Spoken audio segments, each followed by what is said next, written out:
Welcome to our channel where we make investing simple and accessible for everyone. Welcome to our channel where we make investing simple and accessible for everyone. Today, we're going to walk you through the process of logging into your TD Ameritrade account with a detailed, beginner-friendly approach that ensures you get started smoothly. First, open your preferred web browser on your computer or mobile device. Next, navigate to the official TD Ameritrade website by typing www.tdameritrade.com into the address bar and pressing Enter. Once the homepage loads, locate the Login button, typically found at the top right side of the screen. Click on this button to bring up the login fields.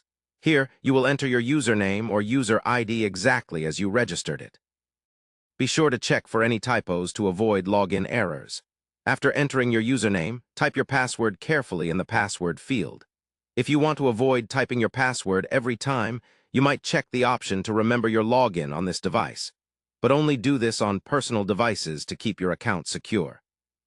If you've forgotten your username or password, use the provided links beneath the login fields to reset your information safely.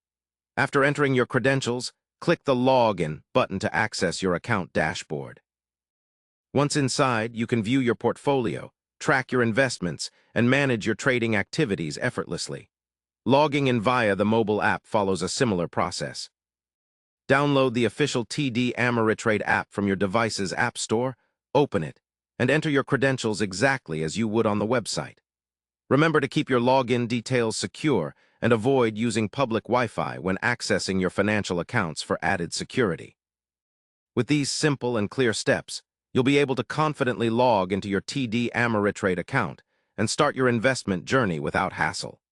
Don't forget to keep your information handy but safe, and enjoy exploring all the features TD Ameritrade offers for managing your investments.